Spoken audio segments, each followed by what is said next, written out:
Amados hermanos, saludos y muchas bendiciones. Les habla el hermano Edgar Ortiz y esta vez vamos a continuar el estudio bíblico en el libro de Génesis, capítulo 22 y 23. Estos son unos capítulos bastante largos, hermanos, y yo espero que ustedes lo hayan leído antes de ahora empezar el estudio bíblico, porque es bastante largo y yo lo que voy a hacer es un resumen más o menos de los dos capítulos, porque si me pongo a leer los capítulos nada más antes de empezar el estudio, se nos va a ir el tiempo en el estudio, en la clase, nada más leyendo los capítulos. Así que yo espero que ustedes ya lo hayan leído y vayan siguiendo conmigo el resumen que yo lo voy a ir haciendo a través de este estudio. Primero que todo, yo espero que también hayan orado, hayan tenido su tiempo para orar. Pero de todos modos vamos a hacer una oración. Sí, vamos a orar para bendecir la palabra, bendecir este estudio, que, que sea el Señor quien esté aquí con nosotros, en cada uno de ustedes allá también, enseñándonos de la palabra, enseñándonos de su vida, enseñándonos las cosas que nosotros tenemos que aprender de acuerdo a la Biblia. Padre amado, Padre Santo, te damos gracias una vez más, Señor. Te damos gracias porque tú estás con nosotros, Señor. Te damos gracias también, Señor, porque tú, a través de tus bendiciones, también nos enseñas, Señor, en tu palabra. Padre, Señor, yo te pido por cada uno de nuestros hermanos en la iglesia, Señor. Cuídalo cada uno de ellos, Señor. Tú los conoces, Señor. Tú conoces, Señor, sus necesidades, Señor Padre amado. Cuídalo, Señor, y súpleles de las necesidades, Señor. Porque son tuyos, Señor. Son tus hijos, Señor Padre amado. También, Señor, también te pido, Señor, por sus familiares, Señor. Aquellos que no están aquí, que están lejos de ellos, Señor, que tú los continúes bendiciendo, Padre amado, para la gloria y la honra tuya, Señor Padre. También, Señor, te pido, Señor, que tú, Señor, me des palabra para este día, Señor, para este estudio, para amado, Señor. Que cada uno de nosotros, Señor, nos llevemos algo, Señor, algo de tuyo, Señor, en este estudio, en este día, para la gloria y la honra del Señor. Gracias, Padre, gracias, Señor, en el nombre de Jesús. Amén y amén. Hermano, vamos a estar, como dije ya, estudiando la palabra en el Génesis, en el capítulo 22 al 23. Vemos que el capítulo 22 tiene 18 versículos. Y vemos aquí que después de haber considerado en el capítulo anterior, donde la hermana nos estaba hablando del nacimiento de Isaac y el exilio de Agar e Ismael, llegamos a un lugar en un momento escuchar en la Biblia, en estos momentos, porque este capítulo está considerado una de las cumbres de las Sagradas Escrituras. Mire, incluye el relato del ofrecimiento de Abraham de su propio hijo. Mire que Dios le ordena a Abraham a que ofreciera a su hijo Isaac sobre el altar. Y en el último momento, cuando Dios vio que el patriarca estaba dispuesto a obedecerle y a ejecutar el sacrificio, impidió que lo hiciese. Este capítulo realmente nos lleva a la séptima y última aparición de Dios a Abraham. Sí, esa es la séptima y la última aparición que Dios le hace a Abraham. Porque después de ello ya no había nada más que Dios pudiese pedirle a Abraham, porque Abraham era un hombre muy, muy obediente al Señor. Pero esta fue la suprema prueba a la que él sometió a este hombre. Y yo digo que si tuviéramos que escoger de los 10 capítulos, si yo fuera a escoger de los 10 capítulos más importantes de la Biblia, yo podría incluir a en esa lista de los 10 capítulos. Una de las razones es porque esta es la primera vez que se sugiere un sacrificio humano por parte de Dios. Esta es la primera vez.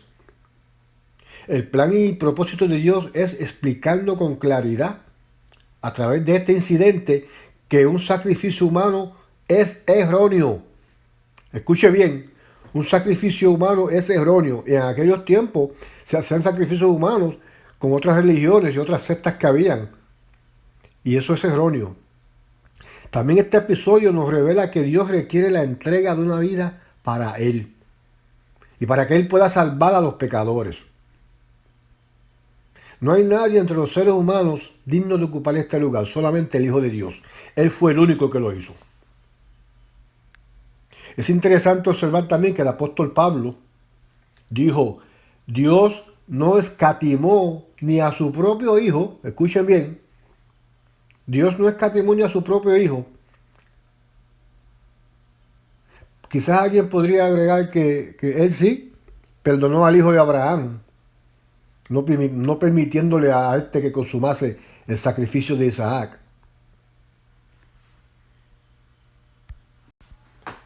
Alabado sea el Señor. Miren, este capítulo compara el Salmo 22 con el capítulo 53 de Isaías, porque esos dos versos, esos dos capítulos, perdón, ambos hablan en términos proféticos de los sufrimientos y sacrificios del Señor Jesús. Y este capítulo que hoy nos ocupa la presencia de grandes verdades que se presentan y describen a la cruz de Cristo. Así que no solo en el nacimiento de Isaac, como vimos en nuestro clase anterior, estudio anterior, sino ahora también en el sacrificio de Isaac, hay una extraña similitud con la vida y obra del Señor Jesús. Y resulta muy interesante observar que el apóstol Santiago, en su carta, en el capítulo 2, versículo 21, refiriéndose a este incidente, hace una declaración que podría parecer contradictoria frente a las otras partes de la Biblia, porque Santiago dice, ¿no fue justificado por las obras Abraham, nuestro padre, cuando ofreció a Isaac, su hijo, sobre el altar? En cambio, el apóstol Pablo, en su carta a los Romanos, en el capítulo 4, del versículo 1 al 3, lo expresa de esta forma. ¿Qué diremos entonces? ¿Que halló Abraham, nuestro padre, según la carne? Porque si Abraham fue justificado por las obras, tiene de qué jactarse, pero no para con Dios. Porque, ¿qué dice la Escritura? Y creyó Abraham a Dios y le fue contado por justicia. O sea, ¿quién tiene la razón aquí? ¿Santiago o Pablo? Yo diría que esa respuesta a ambos tienen la razón. En primer lugar, tenemos que observar que los dos están hablando del mismo asunto, que ese asunto es la fe. Santiago se refiere a las obras de la fe, no a las obras que se realizan para cumplir la ley de Dios. Pablo está hablando de la justificación ante Dios, citando el capítulo 15 de Génesis, cuando Abraham estaba progresando en una vida de fe. En aquel tiempo solo Dios conocía su corazón y era Dios quien veía que Abraham creía en él. Y hemos podido comprobar a través de este estudio que el patriarca fracasó en muchas ocasiones, hermanos. Alabado sea el Señor. Y creo que sus vecinos habrían dicho, por lo que vemos, como uno dice por acá, por lo que vemos, no parece un hombre justo como la gente dice. Pero cuando llegó el día en que tomó a su hijo para ofrecerlo en el altar, incluso, escuchen, incluso los palestinos más insensibles habrán tenido que admitir que Abraham demostró que tenía fe por medio de sus acciones. Como decía Santiago, que Abraham fue justificado por sus obras. Pero ¿cuándo? ¿Cuándo ofreció a Isaac? Ahí fue. Aunque podría seguir la pregunta, ¿ofreció? ¿Realmente Abraham a Isaac lo ofreció sobre el altar? Yo creo que no, por supuesto que no. Pero estuvo dispuesto a hacerlo. Estuvo dispuesto a hacerlo.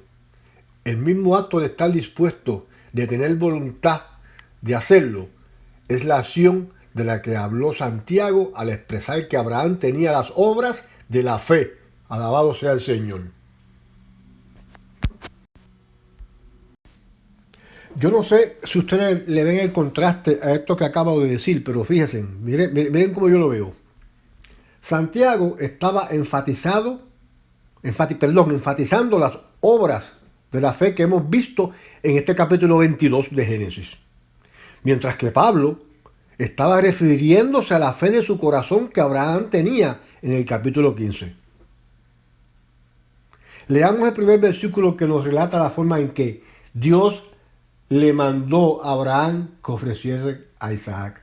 Dice así. Aconteció que después de estas cosas, Dios probó a Abraham y le dijo, Abraham. Y él respondió, heme aquí. Mira, la traducción de tentar es demasiado fuerte porque realmente significa probar, que es como le hemos traducido aquí. Además, el apóstol Santiago afirma claramente en su carta que Dios nunca tienta a nadie con el mal. Lo que hace Dios con las personas es ponerlos a prueba, poner a prueba su fe. De esta manera probó Dios a Abraham. Él no lo tentó, él lo probó, pidiéndole que hiciese algo extraño, muy extraño. Y nos aclara el versículo 2 que dice, y Dios dijo, toma ahora a tu hijo, tu único a quien amas, a Isaac, y vete a la tierra de Moriah, y ofrécelo allí en holocausto sobre uno de los montes que yo te diré. Wow. Fíjense qué importancia tienen esos dos versículos de este capítulo 22. Y a ese capítulo tiene 18 versículos, son todos tan importantes como esos dos. Pero vamos un poquito más adelante, vamos al capítulo siguiente. En el capítulo 23, versículo 1, se dice que Sara tenía 127 años cuando murió. Eso lo hizo en el capítulo 23.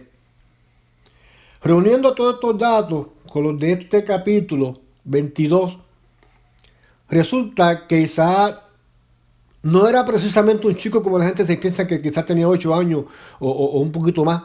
No era un joven. Porque si Sara tenía 90 años cuando nació Isaac y 127 cuando murió, ahí tenemos un periodo como de 37 años, hermano.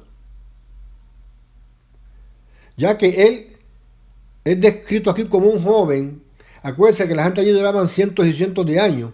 Podría haber tenido en el momento de ese incidente alrededor de unos 20 o 30 años, quién sabe. Porque también se nota algo aquí muy importante en este relato, es que Isaac llevó la carga de la leña. Él llevó la caña y digo yo, y la carga, y digo yo, un niño de 8 o 9 años, tú le pones una carga de leña encima, en el lomo, para seguir caminando por esas montañas, muy para arriba donde iban a ir con el papá. Él no iba a llegar. Y se dice que Isaac fue el que llevaba la leña para el holocausto. O sea que ese muchacho tenía que ser bastante grandecito y bastante fuertecito. Y cuando dicen eran jóvenes, yo me imagino porque la gente era así, bueno, la mamá duró 127 años. Yo me imagino que cuando decían joven, porque todavía joven uno era a los 40 años, digo yo. Así que yo todavía soy joven y ustedes todavía siguen siendo jóvenes. Aleluya. Seguimos. En este versículo hay palabras y frases, como diría, que debieron hacer vibrar las fibras más sensibles de Abraham y de Dios mismo. Y les voy a decir por qué. Porque el Señor Jesús asumió la posición de hijo en la eternidad. Es además el hijo unigénito.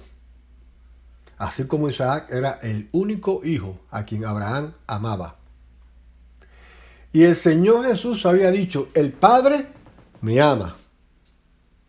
Con respecto a la identificación de esta parte concreta de la tierra de Moriah, se trata de un lugar donde siglos más tarde se edificó el templo y también donde el Señor Jesucristo fue sacrificado. Escuchen, esa tierra de Moriah fue el sitio y el área donde Jesucristo fue crucificado, justamente fuera de las murallas de la ciudad de Jerusalén. Es bien importante eso, fíjense. En realidad, el Gólgota y la zona del templo no están lejos. Prácticamente es la misma loma o montaña. Resulta interesante la proximidad o identificación del lugar donde Abraham ofreció a Isaac y donde Jesucristo murió. Qué interesante eso, hermano, es bien interesante. A veces esas son cosas que en el estudio se le pasan a uno, pero son bien importantes, bien importantes. Miren, con respecto al holocausto que Abraham debía preparar, diremos que se trataba de lo que también se llamó una ofrenda encendida. Porque esta ofrenda estaría vigente hasta la llegada de la ley de Moisés. Fue Moisés quien implantó el sacrificio expiatorio y el sacrificio por las ofensas cometidas. Pero aquí, en este capítulo, en este estudio, el holocausto nos habla de la persona de Cristo.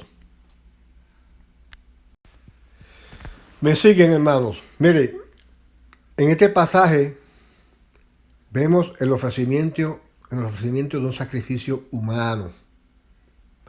Lo que plantea es una cuestión moral porque es evidentemente una práctica equivocada y repudiable, como lo había dicho anteriormente. Si nos hubiéramos encontrado con Abraham en aquel día y le hubiésemos preguntado a dónde iba, quizás él no hubiese respondido: voy a ofrecer a Isaac como sacrificio. Entonces nosotros, como seres humanos, le hubiésemos preguntado: ¿y cómo puede hacer algo así? Si seguramente él nos había respondido: bueno, siempre me han enseñado que está mal. Sé que los pueblos paganos que moran en esta región ofrecen sacrificios humanos. Escuche bien. Ante esta respuesta hubiéramos insistido: ¿y entonces por qué vas a hacerlo? Entonces Abraham nos habría explicado de esta forma, me imagino yo: lo único que sé es que Dios me lo ha pedido. Dios me lo ha pedido. Yo no lo entiendo, pero he vivido ya más de 50 años sirviéndole, oyendo su voz y conversando con él. Y nunca me ha fallado. Jamás me ha pedido que hiciese algo que luego no resultara ser mejor para mí. Aunque no entiendo esta orden, dice Abraham, obedeceré y le seguiré total e incondicionalmente, porque yo creo que Él, Dios, mi Dios, resucitará a Isaac de los muertos. ¡Wow! Eso sería lo que diría Abraham si nosotros fuéramos a preguntarle. Eso es lo que yo me imagino que Abraham diría, una conversación normal.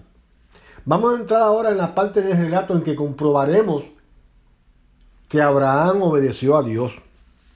Porque del versículo 3 al 5, la Biblia nos dice que Abraham se levantó muy de mañana y aparejó su asno y tomó con él a dos de sus mozos y a su hijo Isaac, y partió leña para el holocausto, y se levantó y fue al lugar que Dios le había dicho.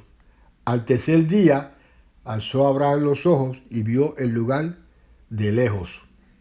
Entonces Abraham dijo a sus mozos: quedaos aquí con el asno, yo y el muchacho iremos hasta allá. Adoraremos y volveremos a vosotros. Sí, miren cómo dice: adoraremos y volveremos a vosotros. También es algo notado aquí que dije anteriormente, que Isaac era quien llevaba la leña, porque fíjese, aún sin percatarnos, él le llamaba a dos mozos, pero esos dos mozos que iban con él, esos dos sirvientes, no llegaron hasta el sitio donde iba a hacer el sacrificio. Él los dejó bien lejos y se fue con su hijo Isaac. Así que la leña la llevaba Isaac. Esto debía ser una escena impresionante, ver a Abraham acompañando a su hijo, llevando también la leña para el holocausto. Fíjese que se tardaron 3 días en llegar allí. Y recordemos que fue en el tercer día que Abraham recibiría a su hijo con vida, como si fuese de entre los muertos, viéndole levantarse de aquel lugar, hermanos. Así que tenemos una elocuente imagen de la cruz y la resurrección de Cristo en este capítulo, en esta historia, en este estudio.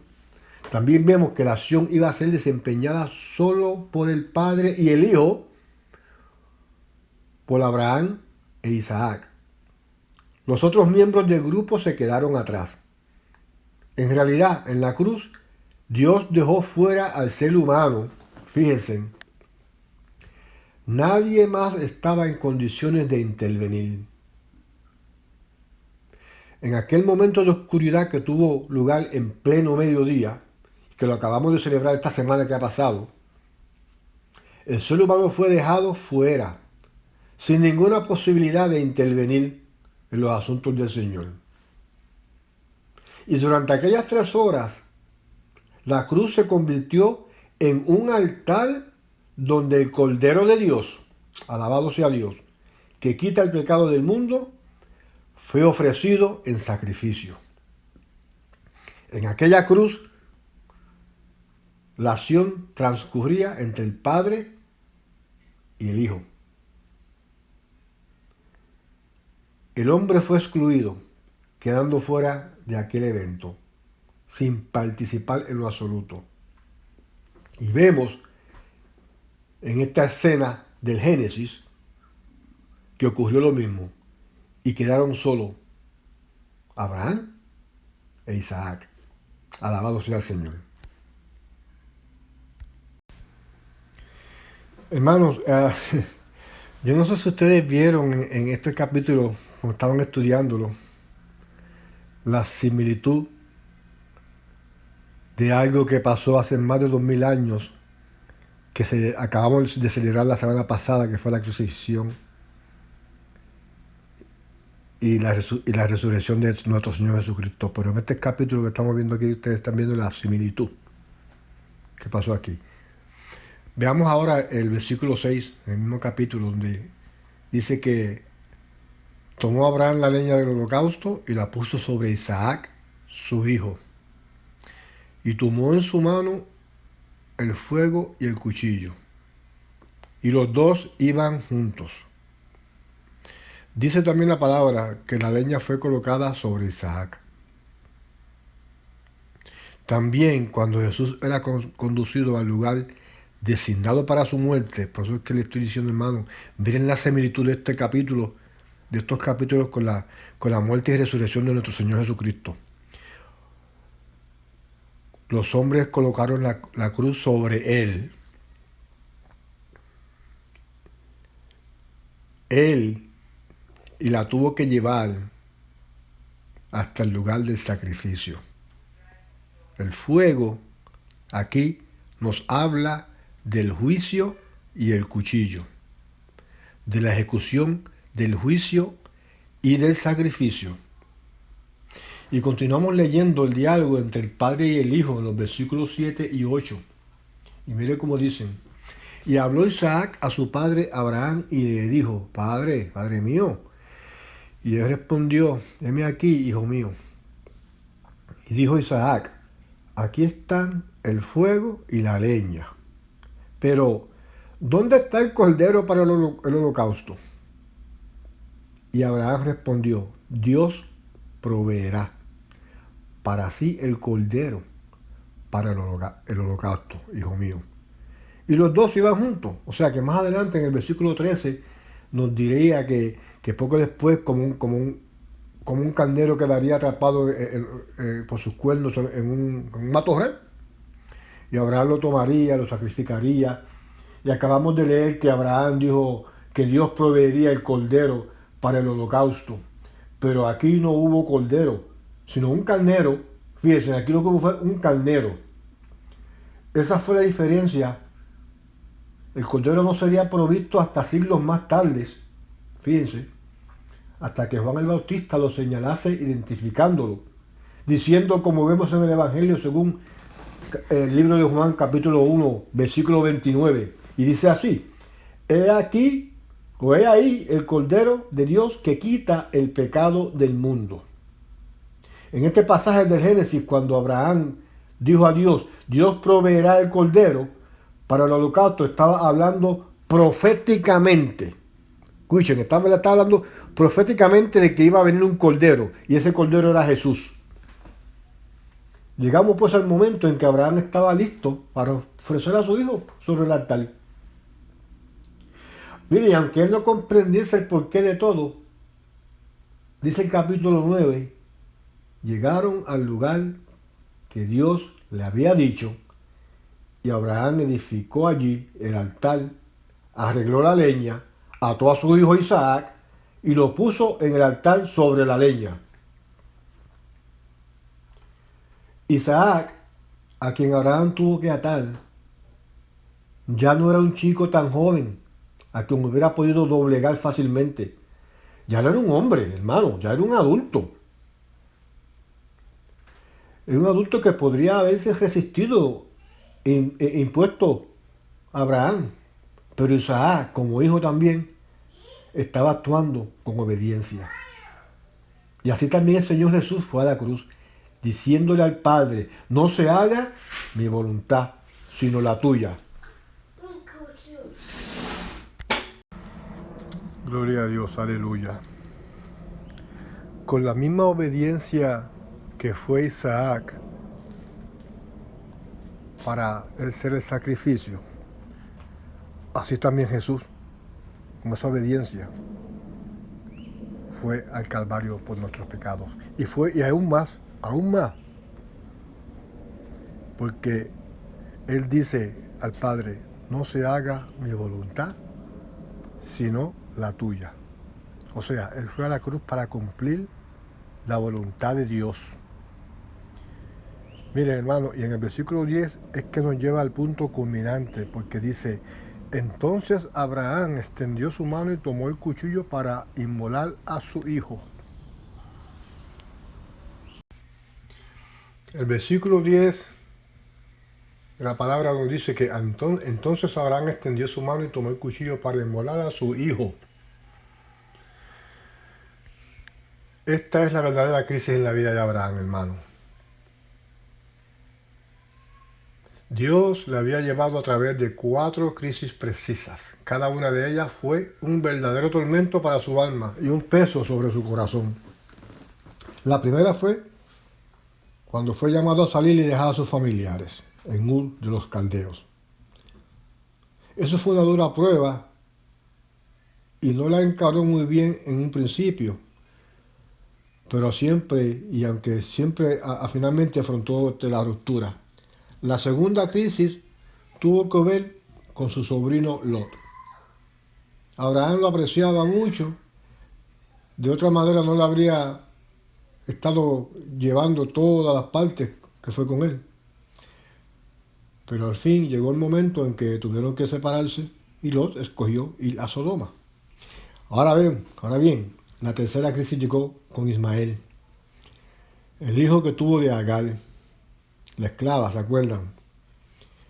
Un día incluso había clamado a Dios diciendo, ojalá que Ismael viva delante de ti. Más adelante, como amaba a este hijo, sufrió mucho por tener que separarse de él. Y finalmente, la cuarta crisis, que fue la prueba suprema, que es esta que estaba hablando en este capítulo, y que es la que estamos considerando hoy.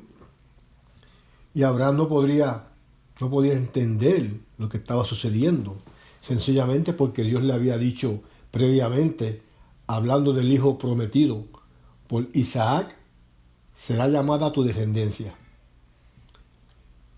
Como indica la carta de los Hebreos en el capítulo 11, dice que Abraham creyó que Dios resucitaría a Isaac de entre los muertos y estaba dispuesto a llevar a cabo el sacrificio. Miren, los versículos siguientes nos explican cómo. Mira cómo nos explican estos versículos. El ángel del Señor impidió que Abraham matara a su hijo. Leemos en el versículo 11 y 12. Dice que más el ángel del Señor lo llamó desde el cielo y dijo, Abraham, Abraham. Y él respondió, heme aquí. Yo me imagino que él ya tenía el cuchillo levantado cuando iba a hacer eso, cuando el ángel lo llamó. Y el ángel le dijo, no extiendas tu mano contra el muchacho, ni le hagas nada, porque ahora sé que temes a Dios, ya que no me has rehusado a tu hijo, tu único. Dios sabía, hermanos, que Abraham era sincero y quería obedecerle. Podía leer su corazón, hermanos, y ya tenía desde antes constancia de su fe, que ahora era evidente en sus acciones y en sus obras. Dios también puede ver tu corazón. Él sabe si tú eres o no sincero. Pero los demás que te rodean no lo pueden saber, a no ser que vean y conozcan tus obras. Sí, Señor. Así es. Es por eso que el apóstol Santiago dice que la fe sin obra es estéril. Leamos los versículos 13 y 14 que nos explican cómo Dios detuvo la mano de Abraham aquí en el libro de Génesis y proveyó un sustituto. Dice así la palabra. Entonces Abraham alzó los ojos y miró, y he aquí, vio un carnero detrás del trabado por los cuernos de un matorral. Y Abraham fue, tomó el carnero y lo ofreció en holocausto en lugar de su hijo. Fíjense que desde los tiempos del jardín del Edén hasta la cruz de Cristo hubo un sacrificio sustitutivo.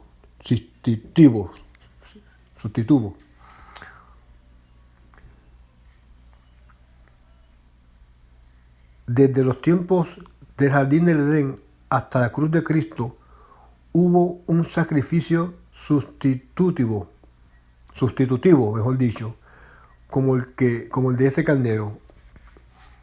El animal sacrificado simbolizaba el pago por la culpa y señalaba el futuro sacrificio expiatorio de Cristo, el Hijo de Dios, que vino al mundo para pagar nuestra deuda frente a la justicia divina. En el caso de Isaac, Dios no permitió un sacrificio humano, pero cuando su hijo vino a este mundo, le envió a morir a una cruz. Por eso el apóstol Pablo en su carta a los Romanos, en el capítulo 8, el versículo 32, dice lo siguiente: el que no eximió ni a su propio hijo, sino que lo entregó por todos nosotros, ¿cómo nos concederá también con él todas las cosas? La cruz se convirtió en un altar en el cual fue ofrecido el Cordero de Dios, que quita el pecado del mundo, hermanos. Y aquí en el versículo 14 finaliza el incidente y dice así: y llamó Abraham a aquel lugar con el nombre de el Señor proveerá, como se dice hasta hoy, en el monte del Señor se proveerá. Alabado sea su nombre. Y aquí Dios reafirmó sus promesas a Abraham. Leemos en los versículos del 15 al 18, dice: el ángel del Señor llamó a Abraham por segunda vez. Desde el cielo dijo: por mí mismo he jurado, declara el Señor, que por cuanto has hecho esto y no me has rehusado tu hijo, tu único, de cierto te bendeciré grandemente y multiplicaré en gran manera tu descendencia como las estrellas del cielo y como la arena en la orilla del mar. Y tu descendencia poseerá la puerta de tus enemigos, y en tu simiente serán bendecidas todas las naciones de la tierra, porque tú has obedecido mi voz. Gloria a Dios. ¿De qué simiente estaba hablando aquí Dios? Si leemos en la carta de los Galatas, en el capítulo 3, versículo 16, vemos cómo interpreta el apóstol Pablo el significado de la simiente o descendencia. Y dice: ahora bien, las promesas fueron hechas a Abraham y a su descendencia. No dice y a las descendencias, escuche bien, como refiriéndose a muchas, sino más bien a una. Y a tu descendencia, es decir, a Cristo. Gloria a Dios. Vamos ahora a pasar por el siguiente capítulo, el capítulo 23, para continuar con este estudio. Entonces aquí vamos a ver algo diferente. A este capítulo 22 le podemos sacar muchísimas cosas más, hermanos, pero no tenemos el tiempo para hacerlo. Vamos ahora al capítulo 23 y vamos entonces a otra parte de la historia, donde es la muerte y la sepultura de Sara. Aleluya. En el capítulo 23 de Génesis, en versículo 1, la Biblia nos dice que y vivió Sara 127 años. Estos fueron los años de la vida de Sara. O sea, Sara murió teniendo una vida plena y también disfrutó 37 años con su hijo Isaac. Sabemos que ella murió en Hebrón. Y también sabemos que Sara fue la única mujer en la Biblia cuya edad, cuando murió, está escrita. Nos da una idea de cuán gran mujer es en la Biblia. También vemos que en ninguna otra parte de la Biblia se nos dice que veamos a María como un ejemplo de una mujer piadosa. Sin embargo, 2 veces se nos dice que veamos a Sara como tal ejemplo. Esto lo vemos en Isaías, capítulo 51, versículos 1 y 2. Y también lo vemos en Primera de Pedro, capítulo 3, del versículo 3 al 6. En el versículo 2 de Génesis, en el capítulo 23, dice que Sara murió en Gitat Alba, que es Hebrón. Eso es en la tierra de Canaán. Y Abraham fue a hacer duelo por Sara y a llorar por ella. Y notemos que Abraham era un extranjero en esa tierra, por lo tanto no tenía propiedades ninguna. Él allí no tenía propiedades, él allí tuvo que negociar, como siendo extranjero, para comprar un lugar para darle sepultura a Sara. Y vemos que esta persona con él, que fue a hablar, le conocía, sabía quién era Abraham y le quería dar la tierra de gratis, pero Abraham no quiso la tierra de gratis, él quiso comprársela. La Biblia también nos dice que, ¿verdad?, que en los versículos 3 y 4, como Abraham se levantó delante de la difunta y habló a los hijos de Het, diciendo, eso fue en la puerta de la ciudad para estar más preciso, diciendo, extranjero y peregrino soy entre vosotros, dadme una propiedad, una sepultura entre vosotros para que pueda sepultar a mi difunta de delante de mí. Mira, el entierro del difunto es es un mandamiento muy grande. Hay que efectuarlo en el mismo día de la muerte. Está prohibido protegerlo, o sea, postergarlo para el día siguiente, a menos que sea para rendir mayor homenaje al difunto. Por ejemplo, para permitir a parientes estar presentes para los funerales, o bien, si las leyes del país no autorizan el entierro el mismo día, uno de los 613 mandamientos dice que hay que enterrar al muerto en el mismo día. Esto es parte de los 300 mandamientos de la ley. Y algo bien interesante que quiero decirle sobre un comentario muy interesante. El hombre tiene que volver a la tierra de donde fue tomado. O sea, esta escritura enseña que no está bien quemar los cuerpos muertos, sino que hay que enterrarlos. Y hay mucha gente que tiene controversia con eso, hermano. Y yo estoy seguro que quizás alguno de ustedes tenga alguna controversia con eso. Pero vámonos al capítulo de Génesis, capítulo 3 de Génesis, para quitarlo, si alguno tiene alguna duda sobre esto, para que se quite esa duda de la mente, porque bien claro la Biblia en el libro de Génesis, capítulo 3, versículo 19 dice, con el sudor de tu rostro comerás el pan hasta que vuelvas a la tierra, porque de ella fuiste tomado, pues polvo eres y al polvo volverás. Ustedes vieron, hermanos, los cuerpos no se queman. Extranjero y peregrino soy entre vosotros. Estas dos palabras tienen dos significados diferentes. La palabra hebrea que fue traducida como extranjero es Guel y la palabra traducida como peregrino es Tosba. Rashi dijo que esta oración significa que Abraham estaba diciendo que era un forastero de otra tierra que ha establecido su residencia entre ellos.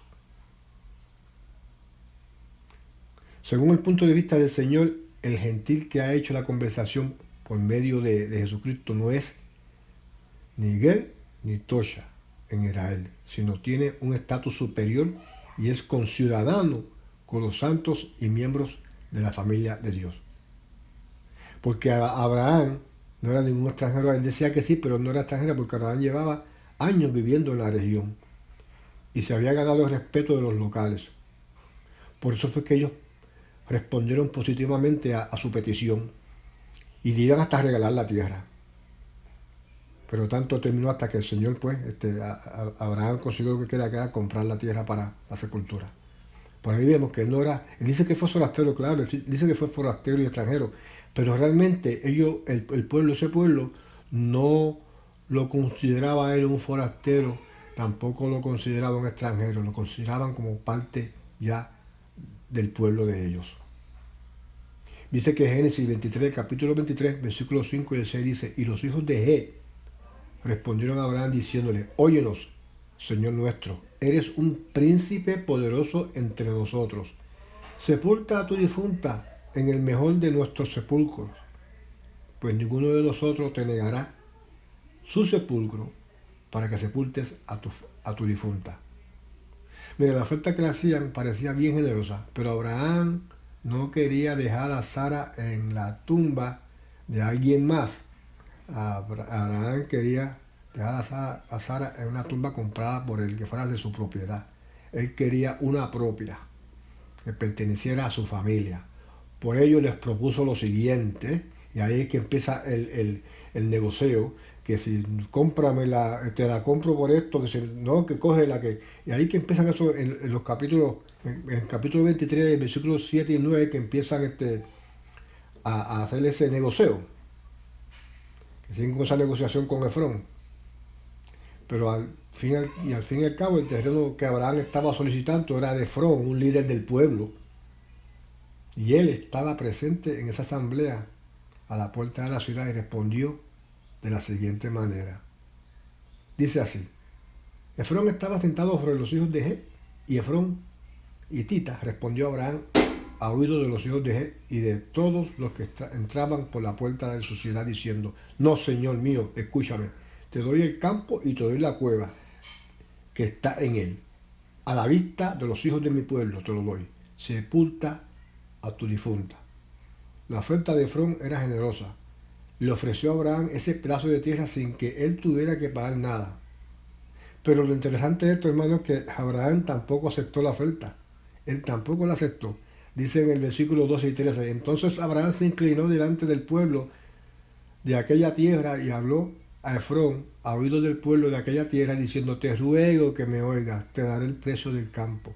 Acéptalo de mí, para que pueda sepultar allí a mi difunta. Mire fíjese que aunque Efrón le ofreció como regalo no solamente la cueva, sino el campo completo, Abraham no quiso aceptarlo. Qué actitud tan diferente a aquellos que solo piensan que recibir las cosas gratis son bendiciones del Eterno. Abraham no consideró una bendición la oferta de Efrón, hermano, él no la consideró así. Él no quería honrar a su esposa con una sepultura que no le había costado nada. Él no quería hacer eso. Pero también aquí vemos a un hombre inteligente, porque Abraham no aceptó el terreno como regalo. Y saben, él sabía por qué. Él era un hombre inteligente, porque él sabía que si no lo pagaba, no tendría el derecho legal y le podría ser quitado tan fácilmente como le fue dado. Además, Abraham hubiera quedado comprometido con Efrón y su familia por tan considerable regalo, hermanos. Abraham fue sabio, era un hombre inteligente, y no aceptó un regalo comprometedor, porque eso lo iba a comprometer. Él estaba dispuesto a pagar el precio justo. Y Efrón parecía también ser una persona generosa, pero su verdadera intención, aquí vemos una intención, salió a la luz más adelante en la negociación. Miren, al final Efrón aceptó venderle la cueva, pero le puso un precio muy alto. Fíjense, le puso un precio muy alto.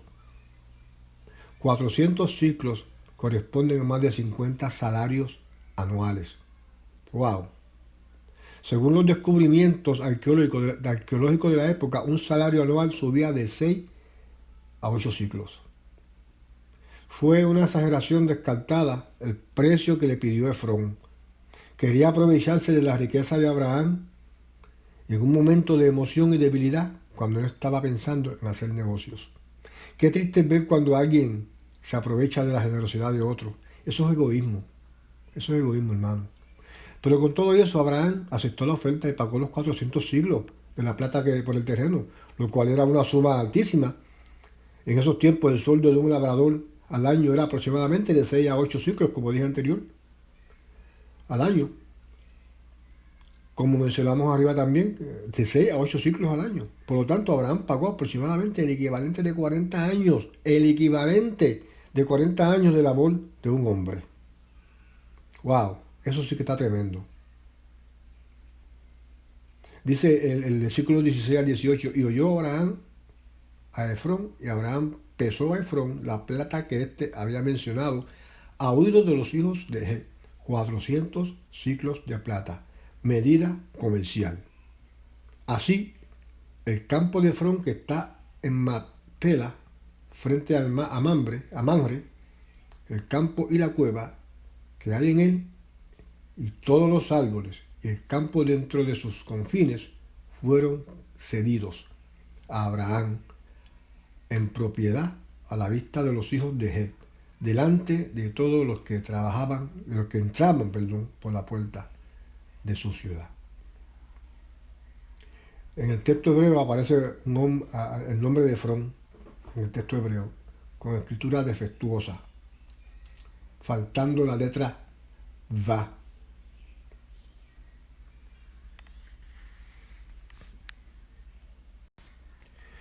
También notamos aquí que a pesar de la cantidad astronómica, una cantidad injusta que había pedido este individuo, Abraham no está dispuesto a discutir con él y rebajar el precio. Él no iba a hacer eso. ¿Sabe por qué? Porque su esposa vale más que todo eso y merece un sepulcro digno. Es más, el precio alto de la sepultura elevaría la honra que se puede dar a la difunta. Sí, señor. Abraham pesó a Efrón en dinero que Efrón había pedido en moneda comercial. O sea que esto significa que son recibidas en cualquier lugar, lo cual muestra que le entregó monedas grandes que valían 100 ciclos cada una. Por fin, habiendo recibido el terreno, querido el terreno, pues Abraham pudo sepultar a su esposa Sara. Aleluya. Fíjense, en la Torah se toma un buen tiempo, un buen espacio en las escrituras para describir este terreno donde está la tumba de Sara. Y esto es bien peculiar porque podría decir que este espacio, o sea, esta descripción de este lugar, como se describe en la Torah, de sepultura, tiene mucha importancia, porque este fue el primer terreno que los patriarcas adquirieron en la tierra prometida. Entonces, para concluir, vemos que en este capítulo Sara murió en un sitio que se llama Kiriat Alba, o sea, eso es en Hebrón, en la tierra de Canaán, y vemos que Abraham fue a hacer el duelo por Sara y a llorar por ella. Hebrón, acuérdense de ese sitio, Hebrón, porque es importante saber que siglos después, para los años 1960, bueno, empezaré diciendo que Hebrón era una ciudad muy importante en la historia de la Biblia. Por ejemplo, cuando Abraham regresa a Egipto, Hebrón fue el primer lugar donde se estableció. Dice la palabra en el capítulo 13 de Génesis: entonces Abraham mudó su tienda y vino y habitó en el encinar de Mamre que está en Hebrón, y edificó allí un altar al Señor. Allí vivieron los tres patriarcas, Abraham, Isaac y Jacob, en algún punto de sus vidas, fíjense. Pues ahora le digo, ahora lo vamos a venir un poquito más adelante a los años 60, donde hubo una guerra,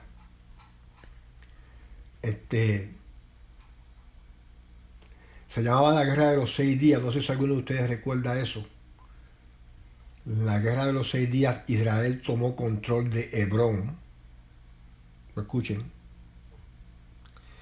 pero luego los acuerdos de paz, el gobierno de Israel transfirió el control de la ciudad a la autoridad palestina. Las fuerzas de defensa de Israel se mantienen presentes ahí, pero solo para proteger el barrio judío en Hebrón.